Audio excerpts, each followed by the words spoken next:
Chers étudiants, bonjour. Bienvenue dans cette nouvelle vidéo consacrée à la matrice SWOT appliquée au cas de l'entreprise Gusto.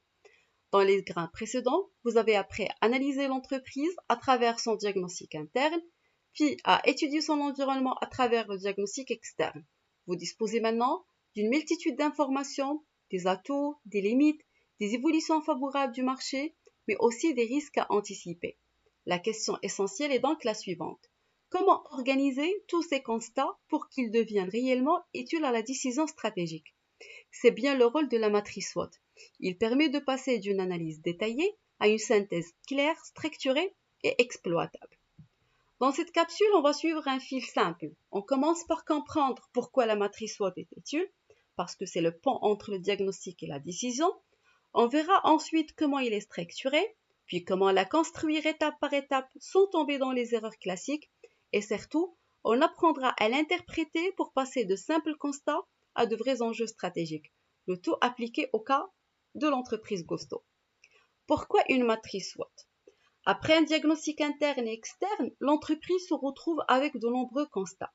Le problème, c'est que, tant que ces constats restent dispersés, ils ne permettent pas réellement de prendre une décision stratégique.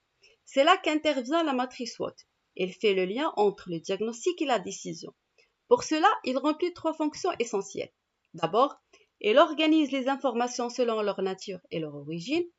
Ensuite, il synthétise les éléments les plus importants afin d'éviter de se perdre dans les détails. Enfin, préparer la décision. Certes, il ne choisit pas la stratégie à la place du décideur, mais il met en évidence les points clés qui vont orienter les choix de croissance. L'idée à retenir est donc simple. La SWOT n'est pas une grille décorative que l'on remplit pour la forme, c'est un véritable outil de synthèse qui transforme l'analyse en réflexion stratégique.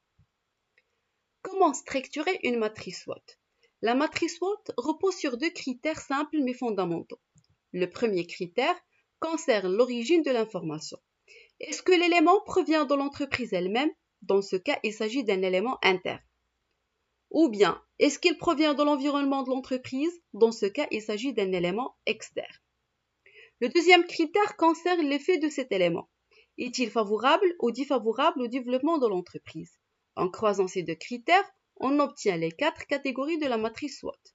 Les forces correspondent aux atouts internes de l'entreprise, les faiblesses correspondent à ses limites internes, les opportunités désignent les évolutions favorables de l'environnement, les menaces, quant à elles, renvoient aux risques externes qui peuvent freiner ou fragiliser l'entreprise. La structure paraît simple, mais la qualité de la SWOT dépend entièrement de la pertinence des éléments retenus. Une bonne matrice ne se juge pas au nombre d'idées inscrites, mais à la précision, à l'utilité stratégique des constats sélectionnés. Alors, maintenant, comment construire une matrice SWOT? Pour construire une SWOT pertinente, il faut suivre une méthode en 4 étapes. La première étape, c'est rassembler. On réunit tous les constats issus du diagnostic, aussi bien interne qu'externe. Deuxième étape, c'est sélectionner. L'objectif n'est pas de tout mettre dans la matrice, mais de retenir les éléments les plus importants. Une SWOT trop chargée devient difficile à lire, donc il faut garder seulement les constats qui peuvent vraiment influencer les décisions de croissance. Troisième étape, c'est classer. Pour chaque élément retenu, on se pose une question simple. Quelle est son origine? Si elle vient de l'entreprise elle-même, il relève de l'interne. Si elle vient du marché, de la concurrence, des clients, des fournisseurs, de la réglementation ou du contexte économique, il relève alors de l'externe. Quatrième et dernière étape, c'est formuler. À ce niveau, les constats doivent être précis, factuels et vérifiables. On ne se contente pas d'écrire bon produit, problème de communication.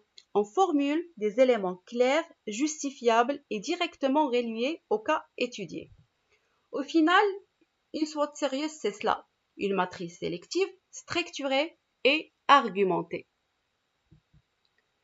Quels sont les 4 pièges classiques? Pour réussir une matrice SWOT, il faut aussi connaître les erreurs les plus fréquentes.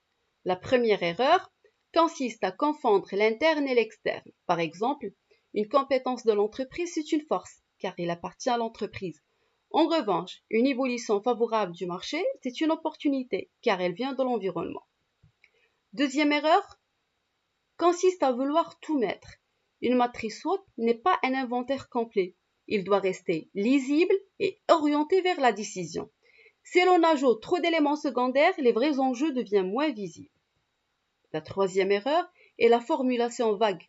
Des expressions comme bon produit, forte concurrence ou problème interne restent insuffisantes s'ils ne sont pas précisés.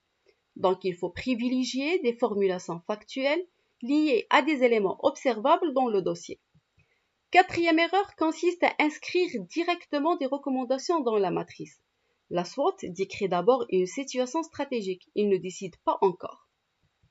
Une matrice SWOT de qualité doit donc rester analytique avant d'être prescriptive. Quelle est la vraie valeur de la matrice SWOT? La véritable valeur de la SWOT apparaît au moment de son interprétation. Il ne s'agit plus seulement de classer les informations, il faut maintenant les croiser pour faire émerger une réflexion stratégique. Le croisement entre les forces et les opportunités permet de se demander comment l'entreprise peut utiliser ses atouts internes pour saisir les occasions favorables dans l'environnement. Le croisement entre les faiblesses et les opportunités permet d'identifier les points faibles à corriger pour ne pas laisser passer des possibilités de développement. Le croisement entre les forces et les menaces permet de voir comment l'entreprise peut mobiliser ses ressources pour limiter les risques extérieurs. Enfin, le croisement entre les faiblesses et les menaces met en évidence les zones les plus critiques. Ce sont souvent les points qui nécessitent une vigilance particulière car ils peuvent fragiliser durablement l'entreprise. C'est donc le croisement des cases qui transforme la SWOT en véritable outil d'aide à la décision. L'objectif final de la matrice SWOT est de faire émerger les enjeux stratégiques prioritaires. Le raisonnement suit une progression logique. On part d'abord des constats du diagnostic, les forces, les faiblesses, les opportunités et les menaces. Ensuite, on croise ces éléments pour comprendre leurs interactions. Enfin, on formule les enjeux stratégiques. Un enjeu stratégique correspond à une question importante à laquelle l'entreprise devra répondre pour assurer son développement. Par exemple, comment exploiter les forces de l'entreprise pour saisir les opportunités du marché, tout en limitant l'impact de ses faiblesses? Cette question montre bien que la SWOT n'est pas une fin en soi. Elle est une étape intermédiaire entre le diagnostic et le choix stratégique. On est arrivé à la fin de ce grain. Donc il est maintenant le temps de passer au devoir d'application sur le cas Gosto. Votre mission est de construire une matrice SWOT claire et rigoureuse. Vous devez d'abord identifier les forces et les faiblesses de Gosto. Ensuite, vous devez préparer les opportunités et les menaces présentées dans son environnement. Classez ensuite chaque élément dans la bonne case de la matrice. Enfin, faites émerger les principaux enjeux stratégiques. À vous de jouer, consultant. Passez maintenant au devoir d'application et transformez votre diagnostic en véritable réflexion stratégique.